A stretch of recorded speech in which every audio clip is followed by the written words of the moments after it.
কারণ বৈষম্য বিরোধী আন্দোলন এটা আমরা সেই সময়ের প্রেক্ষাপটে আওয়ামী লীগের চোখে ধুলা দেওয়ার জন্য, ছাত্রলীগের চোখে ধুলা দেওয়ার জন্য বলছিলাম এটা অরাজনৈতিক platform, but that has been the most political platform. এটা সবচেয়ে বেশি পলিটিক্যাল প্ল্যাটফর্ম, যেখানে সব ছাত্র সংগঠন আমরা ইফোর্ট দিয়েছি, ইনক্লুড করেছি সবাইকে। এটাই বাস্তবতা। কিন্তু এটা তো চোখে ধুলা দেওয়ার জন্য ছিল। আমি বিনিয়ামিন মোল্লা যতদিন রিমান্ডে গিয়েছি, যতদিন জেল কেটেছি, ততদিন তারা আওয়ামী লীগের বিরুদ্ধে শেখ হাসিনার নাম নিয়ে, ওবায়দুল কাদেরের নাম নিয়ে ততদিন তারা বক্তব্য দেয় নাই। তো এই যে বাস্তবতাটা আমরা বলতেছি যে ওনারা এখন নিজেরা কুক্ষিগত করে এখন এটাকে ব্যবহার করছেন, আর মৌলিক যে কাজগুলোর কথা করার কথা ছিল সেই কাজগুলো করতেছেন না। এবং সামনের দিনে দেখবেন যে ওনারা কিন্তু একটা কাজ করেন যে বিএনপির ঘাড়ে বন্দুক রাখে, যে কি বিএনপি আওয়ামী লীগকে নিষিদ্ধ করতে চায় না, দিতেছে না। বিএনপি জাতীয় ঐক্য সরকার গঠন করতে দিতে চাচ্ছে না। বিএনপি রাষ্ট্রপতিকে পদত্যাগ করতে দিতে চাচ্ছে না। সব দোষ বিএনপির।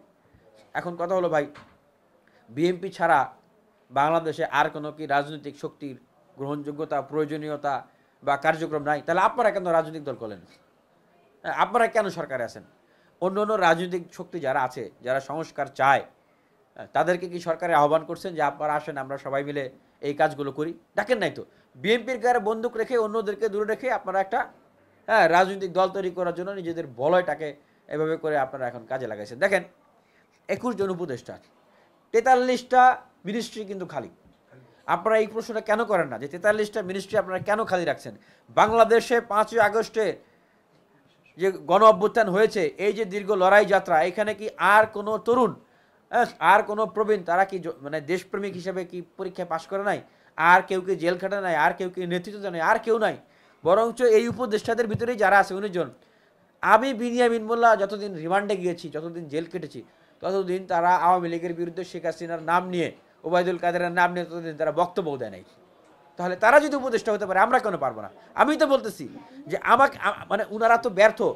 ওনারা সরকার থেকে নেমে এখন রাজনৈতিক দলে আসতেছে কেন ভাই জানেন? প্রশ্নটা তো করতেছেন। কারণ এক তো রাজনৈতিক উচ্চাভিলাষ, আরেক হচ্ছে যে this government is going to be failed extremely. এই সরকার এক্সট্রিমলি ফেল হতে যাচ্ছে। তারা কোথায় যাবে? তারা তো মানে তাদেরকে কে বাঁচাবে? এই জন্য তারা এখন রাজনৈতিক দল গঠন করতেছে সরকারকে। এখন ওনারা তো ব্যর্থ। সেই জন্য আমরা বলতেছি যে হ্যাঁ, আমাদের কথা অনুযায়ী, আমাদের কথা মাননীয় প্রধান উপদেষ্টাকে বলবো আমাদের কথা শুনেন, এবং রাষ্ট্রের গুরুত্বপূর্ণ জায়গায় যারা আছেন তাদেরকে বলবো, স্টেটের গুরুত্বপূর্ণ জায়গায় যারা আছেন তাদেরকে বলবো আমাদের কথা শুনেন।